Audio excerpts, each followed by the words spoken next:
ओम नमो भगवती वासुदेवाय नमो। नमस्कार बंधुगण आपण मानकु आम यूट्यूब चैनल को स्वागत। बंधुगण आजिर भिडियो रे आमे आपण मानकु कहबाकू जाउछु 21 तारिख एवं 22 तारिखर संपूर्ण राशिफल विषय रे।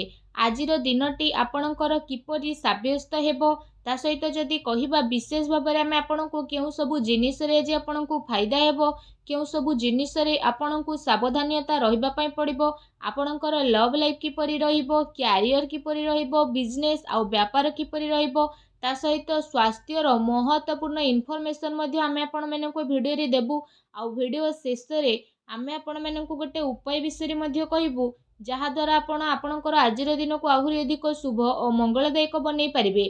तेणु आग को भिडियो आरंभ करने पूर्व आपण को आमर रिक्वेस्ट जदि आपण आमर ए चैनल नुआ करी आछंती तो चैनल को सब्सक्राइब करंतु सांगरे नोटिफिकेशन बेल को मध्य ऑन करंतु जहा द्वारा समय समय रे नुआ नुआ भिडियो रो नोटिफिकेशन आपण को पाखरे पहुंची जिवो।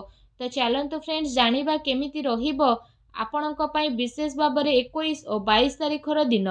सबुठारु प्रथमे आम आपण को कहबू कि कौन आपण को पई आजिर दिन में पॉजिटिव रहिबा पई जाउछि। जदि विशेष भाव में कहबा ए दिन में आपण प्रकृति आपण को भरपूर साथ प्रदान करिवो। कौनसी लाभदायक एवं महत्वपूर्ण समाचार मिलिबा द्वारा आपण निजकु आत्मबल एवं भावनात्मक रूप से बहुत अधिक सशक्त अनुभव करिवे। अटकी थिबा काम को पूरा करिबा पाई मध्य विशेष भाव में आपण पूरा मेहनत लगाई देबे। ए दिन आपण समस्तंक पई बहुत ही लाभदायक दिन सिद्ध हेबो। ए दिन रे कौनसी महत्वपूर्ण समाचार आपण को अवश्य मिलिबो। आर्थिक समस्या सुधुरिबो। अटकी थिबा कौनसी जमी बाड़ी संपर्कित कार्य रे आपण को विशेष भाव में सफलता मिलिबार जोग बनुछि। कौनसी पुराणा मित्रंक द्वारा साक्षात हेबा द्वारा मन आपणकर प्रसन्न रहिबो। ए दिन रे सुख सुविधा भली जिनिस को किणा किणी रे आपणकर टाइम स्पेंड करिवे। निजर प्रतिभा आउ क्षमता को बुझंतु। एहा द्वारा आपणकर व्यक्तित्व रे बहुत निखार देखिबा को मिलिबो तथा समाज रे आपणकर छवि मध्य बनी जिवो। ए दिन आपणकर व्यस्ततापूर्ण रहइबो कामर बहुत ही अधिकता रहिबो किंतु सफलता मिलिबा द्वारा थकापण आपणको आदु हेबो नाही। आउ मन आपणकर बहुत ही खुशी भरा रहिबो। घरे बंधु को आगमन द्वारा मौज मजलिस रे आपणकर टाइम को स्पेंड करिवे। निजर योजना को सफल बनैबा पाई आजिर दिन बहुत ही उत्तम दिन रहिबो। काफी लंबा टाइम रु चली आसुथुबा कौनसी प्रॉब्लम रु ए दिन रे आपणको मुक्ति मिली जिवो जहा पाई आपण निजको चिंता मुक्त मध्य अनुभव करिवे। एहा सहित आर्थिक मामला रे मध्य बहुत बड़ महत्वपूर्ण निर्णय आपण नहीं मध्य पारंती। एहा सहित समयर चाल आपणक सपक्ष रहिबो। एहार आपण भरपूर उपयोग मध्य करि नेबे। आपणकर भल कार्य प्रणाली द्वारा आपण लोकंक प्रति समक्ष और प्रशंसार पात्र मध्य रहिबे। किंतु कौनसी भी कार्य अथवा योजना पूर्वर रूपरेखा अवश्य बनैकी नियंतु। एहा आपणक पई बहुत ही भल रहिबो। अनेक प्रकार सफलता ए दिन रे आपणको अवश्य ही प्राप्त हेबो। ता सहित जदि कहिबा ए दुई दिन रे आपणक पई कोन नेगेटिव रहिबो जदि कहिबा आपण निजर क्रोध और तरतर जेपरि स्वभाव उपरे विशेष भाव में नियंत्रण रखंतु। कौनसी संबंधी बा पड़ोसी सह वाद विवाद जेपरि स्थिति आपणकर उत्पन्न होई पारे ठीक हेबो कि निजर काम कार्य उपरे ध्यान दियंतु। अन्यर अजथा कथा को नजरअंदाज करंतु। मनरे कौनसी मनांतर मतांतर स्थितिर आशंका मध्य आसी पारे। निजर स्वभाव उपरे नियंत्रण रखंतु काहेकि ना केबे केबे आपणकर क्रोधपूर्ण बाणी अन्य को आहत करि थाए। एहा सहित संबंध रे मध्य कटुता आपणकर आसीबो। ता सहित आयर संसाधन रे आपण बनिकी रहिबे किंतु जदि कहिबा खर्च आपणकर बढ़िबो। सेति पई निजर बजेट अनुसार आपण खर्च करंतु। किछि अस्वस्थता मध्य अनुभव करिवे किंतु आपणकर कॉन्फिडेंस आपणको आग को बनेकी नेबो। एहा सहित जदि विशेष भाव में कहिबा अन्य कारणरू कौनसी प्रकार धनहानि मध्य आपणकर होई पारे। भाई भौणी सह निजर संबंध को आपण खराब हेबा को दियंतु नाही। एहा द्वारा अकारण रे ही चिंता आपणकर उत्पन्न हेबो। कौनसी प्रतिद्वंदींकर भावना कारणरू विशेष भाव में आपणक पई किछि नकारात्मक वातावरण उत्पन्न हेबो एवं किछि कथावार्ता को नहीं लड़ाई झगड़ा मध्य आपणकर हेबो किंतु टिके सावधानता आपणको प्रॉब्लम रु मुक्त रखी देबो। घरर बड़ वृद्धंकर अवहेला आदु करंतु नाही कारण केबे केबे भूल बुझामणा ओळस्वामी द्वारा आपणकर बनुथुबा कार्य रे विघ्न आसी पारे। ଏହା ସହିତ ଆପଣ ନିଜର ବିଚାରରେ ମଧ୍ୟ ଲଚିଲାପଣ ରଖାନ୍ତୁ। ଏହା ଆପଣଙ୍କ ପାଇଁ ବହୁତ ଭଲ ରହିବ। ଆସନ୍ତୁ ଜାଣିବା ଏ ଦିନରେ ଆପଣଙ୍କର ଲଭ୍ ଲାଇଫ୍ କିପରି ରହିବ। ବିବାହିତ ଜୀବନରେ ସାମଞ୍ଜସ୍ୟ ଆପଣଙ୍କର ରହିବ। ମନୋରଞ୍ଜନ ସମ୍ବନ୍ଧିତ କାର୍ଯ୍ୟରେ ଆପଣ ଆପଣଙ୍କ ସମୟ ବ୍ୟତୀତ କରିବା ସହିତ ପରିବାରରେ ହାସ ପରିହାସରେ ଖୁସିର ମାହୋଲ ଦେଖିବାକୁ ମିଳିବ। ପାରିବାରିକ ବାତାବରଣ ଆପଣଙ୍କର ସୁଖଦପୂର୍ଣ୍ଣ ରହିବ। ପ୍ରେମ ସମ୍ବନ୍ଧରେ ବି ଯଦି କହିବା ପ୍ରଗାଢ଼ତା ଦେଖିବାକୁ ମିଳିବ।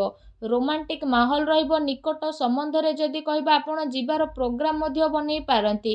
କାଫି ସମୟ ପରେ ଘରୁ ବାହାରକୁ ବାହାରିବା ଆଉ ଲୋକଙ୍କ ସହ ମିଳାମିଶା କରିବା ଖୁସି ଆପଣଙ୍କୁ ବିଶେଷ ଭାବରେ ପ୍ରଦାନ କରିବ। ପାରିବାରିକ ବାତାବରଣ ଖୁସି ଭରା ରହିବ। ଘରର ସବୁ ସଦସ୍ୟମାନେ ଜଣେ ଆଉ ଜଣଙ୍କ ସହ ନିଜର ଟାଇମକୁ ସ୍ପେଣ୍ଡ କରିବେ। ବାହାର ସମ୍ବନ୍ଧରେ ସାବଧାନ ହୁଅନ୍ତୁ। ଏହାଦ୍ୱାରା ଆପଣଙ୍କର ମାନହାନି ହେବାର ସମ୍ଭାବନା ରହିଛି। ପରିବାରର ବ୍ୟକ୍ତିମାନେ ଆପଣଙ୍କୁ ନାରାଜ ମଧ୍ୟ ହୋଇପାରନ୍ତି, କାରଣ କାମର ବ୍ୟସ୍ତତା କାରଣରୁ ଆପଣ ପରିବାରକୁ ଟାଇମ୍ ଦେଇପାରିବେ ନାହିଁ। ସେଥିପାଇଁ ସେସବୁ ପାଇଁ ଟାଇମ୍ ଆପଣ ବାହାର କରିକି ଅବଶ୍ୟ ହିଁ ରଖନ୍ତୁ। ବିବାହିକ ସମ୍ବନ୍ଧରେ କିଛି ସମୟରୁ ଚାଲି ଆସୁଥିବା ଚିନ୍ତାକୁ ଏକା ସାଙ୍ଗରେ ବସିକି ସୁଲଝେଇବାରେ ସଫଳତା ମିଳିବ। ଆଉ ଘରର ବାତାବରଣ ସେସବୁକୁ ସୁଖଦ ଆଉ ମଧୁରପୂର୍ଣ୍ଣ ମଧ୍ୟ ରହିବ। ଆସନ୍ତୁ ଜାଣିବା ଏ ଦିନରେ ଆପଣଙ୍କ ବ୍ୟବସାୟ କ୍ୟାରିୟର କିପରି ରହିବ। ଏ 2 ଦିନରେ ବ୍ୟବସାୟରେ ପ୍ରଡକ୍ସନ ସମ୍ବନ୍ଧିତ କାର୍ଯ୍ୟରେ କମି ଆସିବା କାରଣରୁ ଚିନ୍ତା ରହିପାରେ, କିନ୍ତୁ ଯଦି କହିବା ଆପଣଙ୍କର କେତେ ସାରା କାର୍ଯ୍ୟରେ ଆର୍ଥିକ ସ୍ଥିତି ଆପଣଙ୍କର ମଜବୁତ ରହିବ। ସେଥିପାଇଁ ଚିନ୍ତା କରିବାର ଆଦୌ ବି ଆବଶ୍ୟକତା ନାହିଁ। କୌଣସି ଉଚ୍ଚ ଅଧିକାରୀଙ୍କର ସହଯୋଗ ଆପଣଙ୍କୁ କାର୍ଯ୍ୟରେ ମନ ମୁତାବକ ସଫଳତା ପ୍ରଦାନ କରିବ। ଏହା ସହିତ କୌଣସି ବଡ଼ ଅର୍ଡର ମିଳିବାର ଆପଣଙ୍କ ପାଇଁ ସମ୍ଭାବନା ବନୁଛି। ସରକାରୀ ସେବାୟତ ବ୍ୟକ୍ତିଙ୍କ ଉପରେ ମଧ୍ୟ କାମର ଅଧିକ ବୋଝ ମଧ୍ୟ ରହିବ। ତା ସହିତ କାର୍ଯ୍ୟକ୍ଷେତ୍ରରେ କୌଣସି ବି ନିର୍ଣ୍ଣୟ ଆପଣ ଏକା ଆଦୌ ନିଅନ୍ତୁ ନାହିଁ। ଟିମ୍ ୱାର୍କ ବନେଇକି ଆପଣ କାମ କରନ୍ତୁ। ଏହାଦ୍ୱାରା ବ୍ୟବସ୍ଥା ଆପଣଙ୍କର ଉତ୍ତମ ରହିବ। ଆର୍ଥିକ ମାମଲାରେ କାହା ଉପରେ ଅଧିକ ଭରସା କରନ୍ତୁ ନାହିଁ, ନା କୌଣସି ପ୍ରକାରର ସମଝୋତା କରିବେ। ଫ୍ରେଣ୍ଡସ୍, ବ୍ୟବସାୟିକ କ୍ଷେତ୍ରରେ ଆପଣଙ୍କୁ ଆପଣଙ୍କର ପରିଶ୍ରମର ଅନୁରୂପ ବହୁତ ଭଲ ପରିଣାମ ମଧ୍ୟ ହାସିଲ ହେବ। ଏ ଦିନରେ ଆପଣଙ୍କୁ ଆପଣଙ୍କ ଭାଗ୍ୟର ଅଧିକ ସହଯୋଗ ମିଳିବ।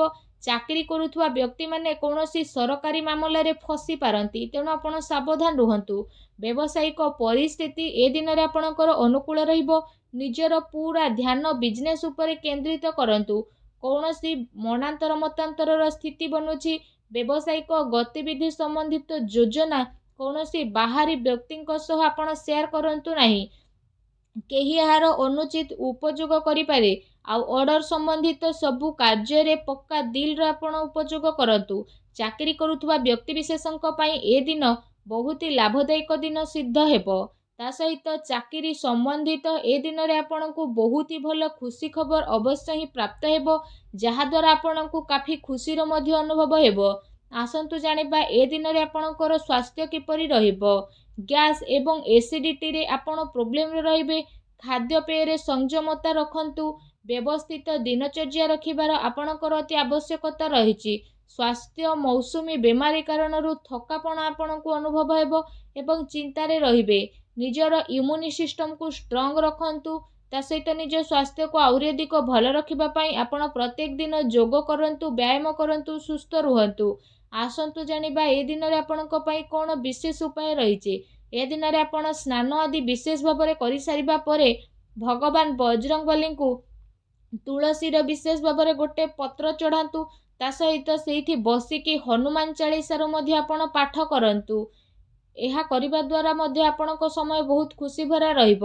ତା ସହିତ ଏପରି କରିବା ଦ୍ୱାରା ହିଁ ଭଗବାନ ବଜରଙ୍ଗବଲୀ ବହୁତ ଶୀଘ୍ର ପ୍ରସନ୍ନ ହେବେ ଏବଂ ଆପଣଙ୍କର ସମସ୍ତ କଷ୍ଟକୁ ମଧ୍ୟ ଦୂର କରିବେ। ଆଉ ଯାହା ବି ଆପଣଙ୍କ ଜୀବନରେ ପ୍ରୋବ୍ଲେମ ଚାଲୁଛି, ସବୁ ପ୍ରୋବ୍ଲେମର ଅନ୍ତ କରିବେ ଆଉ ଆପଣଙ୍କୁ ଶୀଘ୍ର ହିଁ ଶୁଭ ଫଳର ପ୍ରାପ୍ତି କରିବେ।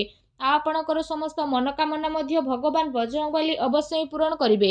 ଭଗବାନ ବଜରଙ୍ଗବଲୀଙ୍କ ଆଶୀର୍ବାଦ ଆପଣଙ୍କୁ ପ୍ରାପ୍ତ ହେଉ। ସଚ୍ଚା ଦିଲେ କମେଣ୍ଟ ବକ୍ସରେ ଜୟ ବଜରଙ୍ଗବଲୀ ବୋଲି ଅବଶ୍ୟ ଲେଖନ୍ତୁ। ଭିଡ଼ିଓକୁ ଲାଇକ୍ କରିବା ପାଇଁ ଆଦୌ ବି ଭୁଲନ୍ତୁ ନାହିଁ। ଧନ୍ୟବାଦ।